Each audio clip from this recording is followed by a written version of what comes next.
Chapter 12. In December, the days were growing shorter, and by late afternoon the temperature dropping. As I wrapped a cloth over my head and started down the pilgrim's path to the river Yamuna, the life of the forest stirred around me. Birds and peacocks warbled their evening songs. Farmers returned from the fields, and Brijabasi women clad in orange, green, and yellow saris glided along the path with huge pots of water balanced on their heads. Suddenly, I spotted a familiar figure ahead. It was Shyam Sundar, the devotee who had fed me spiritual food in Amsterdam and taken such an interest in my well-being in Bombay. Even from behind, I recognized this tall American who served as Srila Prabhupada's personal secretary. His right hand was buried in a bag of beads, and he was chanting as he advanced toward the river. I quickened my pace to catch up and shouted his name. He turned to look, and a smile of recognition flashed across his face. "Ah, Richard, or what do they call you now?" "Some people call me Krishnadas." He wrapped his long arm around my shoulder and pulled me close. "So, Krishnadas, I hear you've been living in Vrindavan for a while. It's so great to see you again." We stood for a moment on the path, exchanging pleasantries. Something told me that this man, in time, would come to own a special corner of my heart. It seemed as though I had known him forever. "Srila Prabhupada likes you very much," he volunteered. "He often asks about you." I replied, "You are very fortunate to be so close to him. And every day, too. I can't even imagine." "Yeah," he laughed modestly. "Sometimes I pinch myself to see if I'm dreaming. You know, I've been around him for nearly 4 years now, and he just seems to get younger and more beautiful every day. He's always fresh, and I've never even seen him sleep." "Do you remember the first time you saw him?" I asked. I was eager to hear as much about Srila Prabhupada as I could, and to understand how others had decided to change their lives so radically to follow him. On the riverbank, sitting cross-legged, Shyam Sundar rocked slowly back and forth. He said, "It was in Haight-Ashbury, San Francisco, January 1967. My friends and I put together this big rock and roll dance at the Avalon Ballroom. We called it the Mantra Rock Dance. Everyone was there to welcome the Swami to the West Coast. The Grateful Dead, Janis Joplin, Jefferson Airplane, Canned Heat, Quicksilver, and Moby Grape. They all played. Even Allen Ginsberg, Timothy Leary, and Ken Kesey were there. All the hippie heroes came." Shyam Sundar became excited and his body rocked faster. "Picture this scene. The whole place is pulsating with strobe lights and rock and roll, packed with wild, long-haired kids, most of them on acid. Then, about midnight, Srila Prabhupada walks quietly onto the dark stage and sits down cross-legged on an elevated seat. The place falls silent. Srila Prabhupada begins humbly chanting the Hare Krishna mantra. A spotlight finally locates him, and gradually the crowd joins in the chanting. Then one by one, the rock groups come on stage to join him, and the rest is history. For 2 hours, Srila Prabhupada led the most incredible kirtan you can imagine. When he danced with his arms upraised, he won the hearts of thousands. Or, as he put it later, I have turned hippies into happies. I tried to imagine Srila Prabhupada living in Haight-Ashbury, the world capital of the hippie culture. Gary and I had spent some time there in 1968. From what I remembered, it was like a universe unto itself, filled with peace-loving hippies, starry-eyed seekers, drug dealers, junkies, tourists, entrepreneurs, and Hell's Angels roaring up and down Haight Street on their majestic chrome-plated Harleys. I just couldn't imagine the elderly saint from Vrindavan living there. How long did he stay? I asked. 4 months. He lived with us American kids. We could hardly understand what the Swami was telling us. All we knew was that we were in love with him. This beautiful person sitting in a small apartment above a laundromat, who was happy to meet anyone who came to see him. And what really got me was that he was always joking.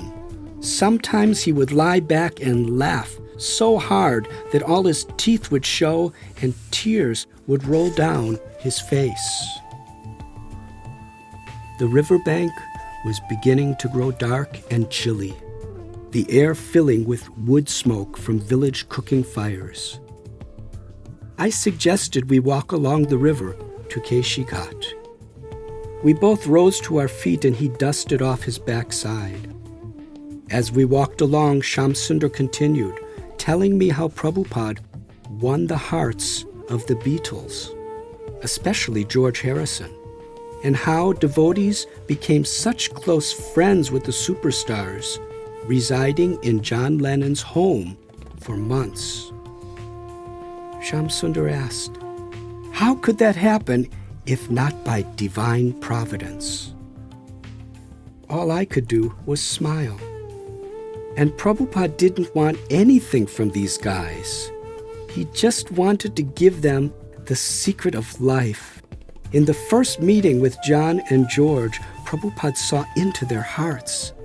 And he was so charming, telling them very simply that Krishna is the supreme person and describing what he looked like, what he said and did, how much he loved music and singing and dancing. And then he promised them they could meet Krishna face to face. Stopping in my tracks, I couldn't believe I was hearing about the Beatles. While walking along the bank of the Yamuna River in Vrindavan, I just had to laugh. Shamsundar stopped for a moment, excited to tell this story. As his tears streamed down his cheek, he stuttered, I remember, before their first meeting, George whispered to me outside Prabhupada's door that he was really scared, more so than going on Ed Sullivan or meeting Elvis. But when he bowed down and Prabhupada greeted him heartily, it was like watching two ancient friends united, taking up where they left off. On the way out, after the first meeting, George turned to me and said, yeah, Prabhupada is the real thing. It had been over a year since I had last listened to rock and roll music. 10,000 miles from home, in a village in India, it had been the farthest thing from my mind. Still, I relished the idea that George Harrison of the Beatles was taking his spiritual life so seriously. I was feeling him to be a brother, sharing my cherished ideal. What a small and wonderful world, I thought. As I sat on the steps at Keshi Ghat with my new friend, I observed meteor showers to the north. Shamsundar looked up and began telling me about Srila Prabhupada's visit to Russia. In those days, because of the Iron Curtain, nobody could get into Russia. But once again, Krishna paved the way to facilitate his devotees' desire. We had no plan, no proper food. We stayed in tiny, ill-lit rooms, and there was an overall depressing atmosphere of fear and repression and gloom. What were we going to do for 5 days? Shamsundar went on to say that he had been wandering around Red Square when he met the son of the Indian ambassador and a young Russian man named Anatoly, who came back to the hotel to meet the Guru. For 3 days and nights, Anatoly stayed at Prabhupada's side and absorbed like a sponge everything Prabhupada taught him. Prabhupada was full of charm and humor, but also precision, as he taught Anatoly the entire Krishna consciousness process. Then we left Moscow, Prabhupada and I together. But from that seed, now Krishna's teachings are spreading like wildfire underground, behind the Iron Curtain. Looking upstream into the horizon, I recalled growing up in America, indoctrinated with fear of the Russians. As school children, we had air raid drills and were trained to duck under our desks in the event of a Russian bomb attack.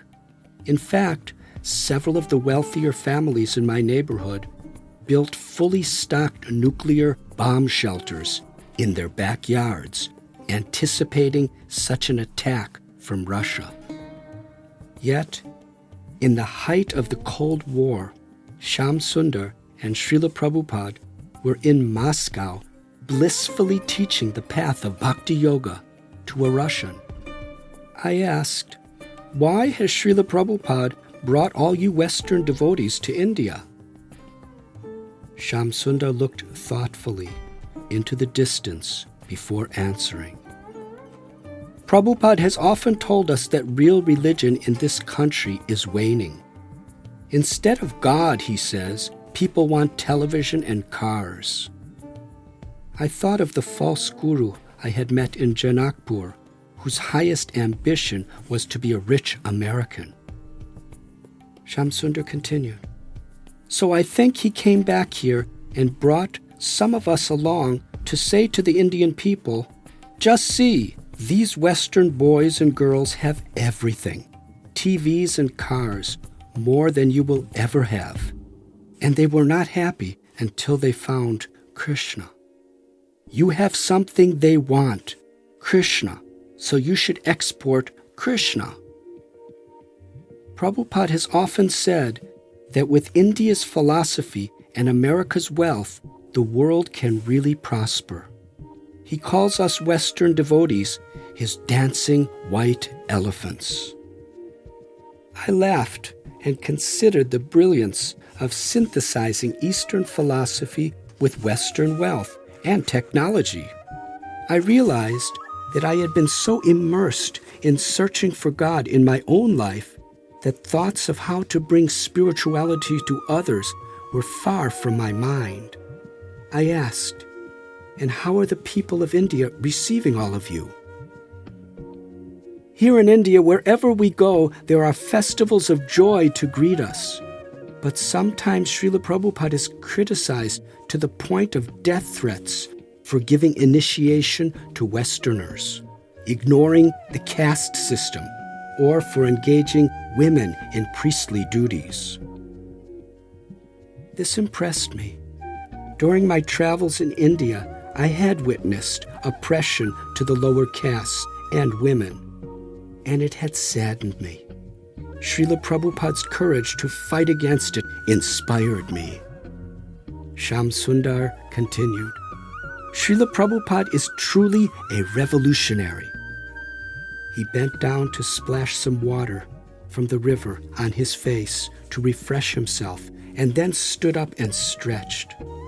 "Krishnadas, it is really a pleasure to meet with you tonight. Is there anything else I can do for you?" What can I say? I rose to my feet. "I'm just so grateful." I placed my hand on his shoulder. "But I've taken so much of your time. I'll see you in class tomorrow." Shamsundar smiled. "Thank you, you're right. I had better be getting back." He reached down and took my hands in his. "Srila Prabhupada will be very happy to hear that you and I met."